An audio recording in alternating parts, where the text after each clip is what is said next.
पूरे साल भर अच्छे से पढ़ाई कर लेते हैं, बहुत सिंसियरली सब चीजें समझ के ले लेते हैं, सारा प्रिपरेशन होने के बाद लेकिन एग्जाम के टाइम पे हमको कुछ चीजें याद नहीं आती है, और वैसे भी कुछ चीजें सीक्वेंस में ही याद रखनी पड़ती है।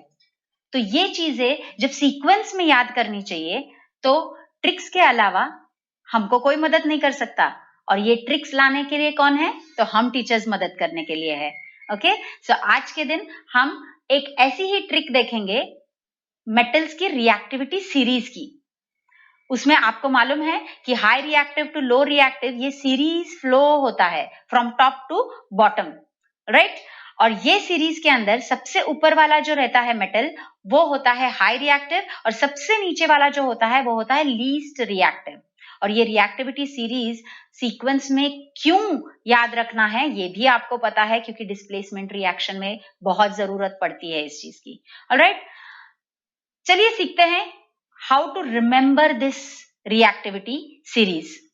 उसके लिए एक बहुत ही आसान सा ट्रिक है और बहुत ही आसान सा स्टेटमेंट है जिससे आप इस ट्रिक को याद रख सकते हो।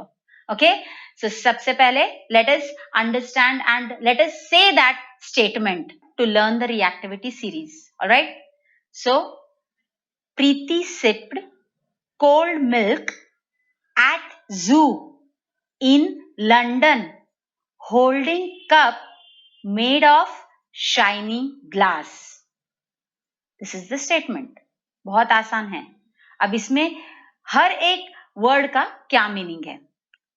प्रीति potassium, sipped sodium, cold calcium, milk magnesium, at aluminium, zoo zinc, in iron, London lead, holding.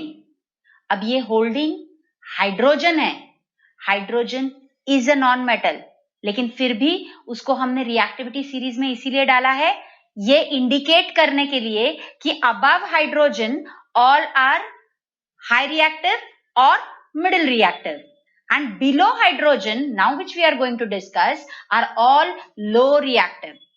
तो हाइड्रोजन के नीचे अब होल्डिंग हो गया, holding hydrogen, cup copper, cup के अंदर Cu, कॉपर के अंदर सिंबल इज Cu, तो कंफ्यूजन नहीं होगा कैल्शियम और कॉपर के बीच में। Alright, then coming to mercury, that is M, holding cup made of mercury, shiny silver, gold is what?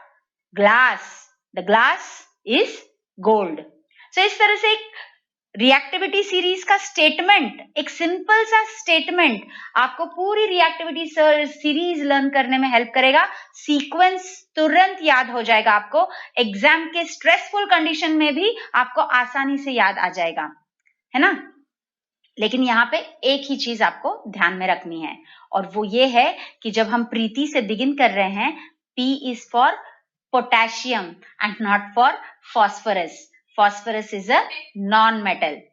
Similarly, जो सल्फर है, S is for sulfur, लेकिन हमारे रिएक्टिविटी सीरीज में जो S है वो किसका है? सोडियम का है। ओके, ये छोटी चीजें आप ध्यान में रखोगे। मेटल्स नॉन मेटल्स का आपको अगर डिफरेंस पता है तो आपकी रिएक्टिविटी सीरीज यूं याद हो जाएगी एग्जाम के स्ट्रेसफुल कंडीशंस के अंदर भी। Okay, so all the best.